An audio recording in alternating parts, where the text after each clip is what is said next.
Hi, I'm Yoram Yovell, a psychiatrist and neuroscientist at the Hebrew University of Jerusalem. And when I was 14 years old, my father died. I was sitting in class when my mother and my grandfather knocked on the door and asked me out to the corridor. "Your father's very sick," my mother said. "Your father's dead." And then I felt it, a crushing pain in my chest. I can still feel a glimpse of it whenever I think of my father. He was a doctor, a scientist, a paratrooper. He was a young, strong, happy, healthy man. He was my hero. And his death broke my heart. Do you remember the pain you felt when someone broke your heart, when your best friend or your mother died? Or the man you loved told you that he doesn't love you anymore? You probably do. But why do we feel mental pain at all? And what's the relationship between physical and mental pain? And most importantly, how can we make mental pain better? Together with many scientists and physicians, I spent years searching for answers to these questions. Now, growing up, I never heard the words, "We want you to be a doctor and a brain scientist like your father." But somehow, that's what happened.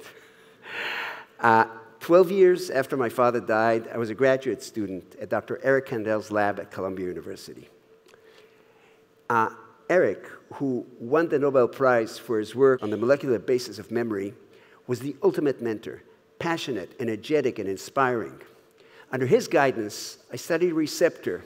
It's a protein that's part of a synapse, and synapses are structures through which nerve cells communicate with each other. Now, that receptor was a GPCR. That's a G protein coupled receptor. I'll explain what this means in a minute, and then you'll understand what this stack of markers is doing here. And when I did that, I didn't really realize that work on that receptor, which seemed completely unrelated to my future work as a clinical psychiatrist, would one day help us in our search for better treatments for physical and mental pain. Now, a big step along that way was the work of Jaak Panksepp, my other great scientific mentor. In a classical experiment, Panksepp separated puppies from their mothers for 15 minutes, never more than that, because he loved animals. When puppies lose their mothers, they make a sound, which is called the separation distress cry. And it goes like this. Puppies do it. Kittens do it, babies do it, all young mammals do it when they're in pain or when they miss their mothers. And we all know how this cry makes us feel inside. Panksepp and his colleagues then traced the brain circuits that produce these cries in guinea pigs, and they made a startling discovery, that these are the very same circuits that are active when humans feel sad and when they experience depression. And these circuits are also part of the brain's pain matrix that mediates our sensations of physical and mental pain. But why are we born with this terrible gift hardwired into our brains? Well, probably because, like any pain, mental pain is an alarm system. Its task is to prevent damage. When babies lose their mothers, they hurt and they cry, which brings their mothers back, and it also makes them seek their mothers. In the wild, this is life-saving. Puppies and babies cannot survive without their mothers. So now we know why we have mental pain. It is the glue that keeps us together in couples, in families, in communities. And when someone we love goes away or is taken away from us, it's this pain which draws us back together. And once we realize this, then we can answer an age-old question that poets and philosophers have been asking for thousands of years. Does love always hurt? What do you think? Does love always hurt? Yes, love always hurts, of course. And because that's what it's supposed to do. Mental pain is simply the high price, the very high price that we pay for our ability to love. And personally, and you know, I've been around the block a couple of times, personally I think it's worth it. But we're not entirely defenseless against pain because our brains produce endorphins, or endogenous opioids, our very own feel-good molecules, the natural remedy for both physical and mental pain. Endorphins are released in the brain during aerobic exercise or when we're close to someone we love, and immediately after severe injuries. And we now know what endorphins do. They attach to special receptors in the brain, and the most important among them are mu-opioid receptors. And just like the receptor I worked on in Kandel's lab, mu-opioid receptors are GPCR. Here's how they work. Like all GPCRs, mu-opioid receptors are made of 7 spirals or loops that are stacked together, sticking through both sides of the cell membrane.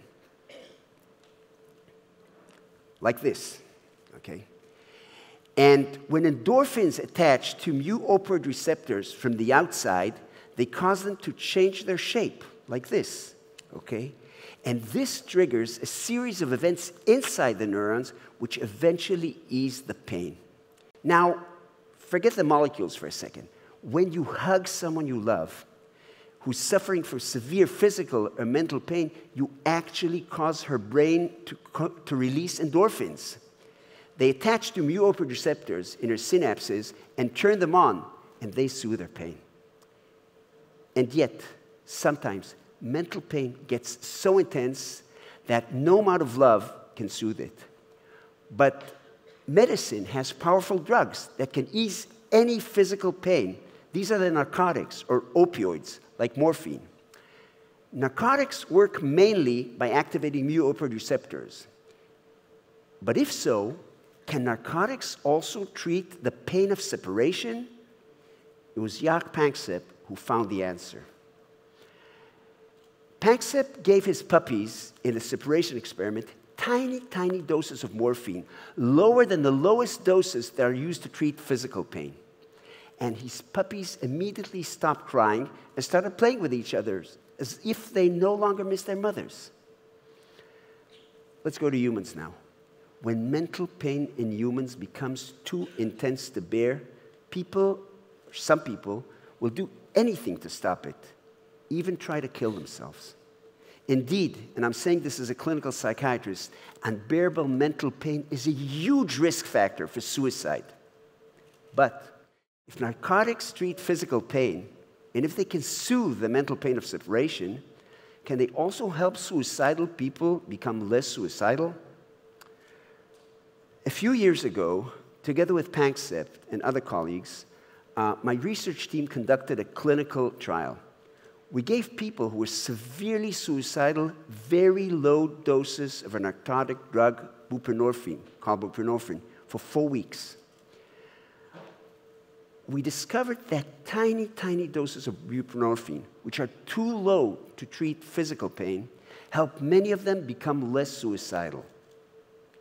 But narcotics are extremely dangerous drugs. They may cause addiction, and they're lethal in overdose. In contrast, endorphins are not lethal in overdose, and they're much less likely to cause addiction. So narcotics and endorphins probably activate mu-opioid receptors in different ways. Now, if we could find drugs that activate mu-opioid receptors in a way that resembles how endorphins activate them, we might be able to treat physical and mental pain without some of the dangerous side effects of narcotics. And when my research team came to this conclusion, I suddenly remembered what I had learned in Kandel's lab many, many years ago. Some GPCRs can be activated by 2 different drugs at the same time. And when this happens, the result may be different from what happens when they're activated by just 1 drug. So our research team then used molecular computing technologies to create a detailed virtual model of the human mu-opioid receptor. And then With the help of programs known as molecular docking algorithms, we screened thousands of existing drugs on our virtual model of the receptor.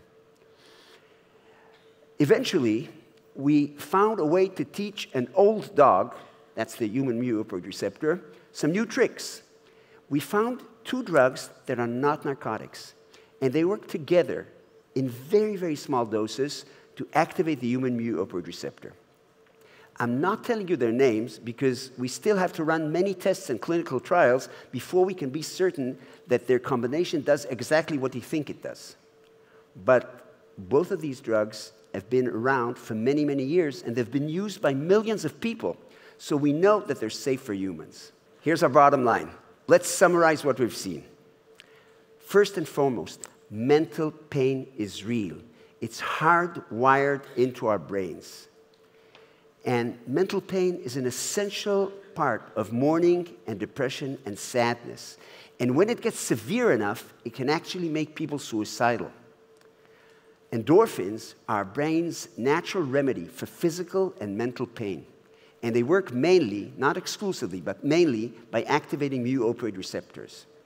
Now, narcotics also activate mu-opioid receptors, but in a way that causes addiction and can lead to death. And this is why narcotics are so dangerous. New computational technologies have helped us identify two existing drugs that together may treat physical and mental pain without some of the severe side effects of narcotics. However, this is still work in progress. It will be a few years before it may become an approved treatment. But, and this is the last thing I'm going to say, regardless of drugs, you have the ability to help family and friends who are in severe physical or mental pain. Thank you very much.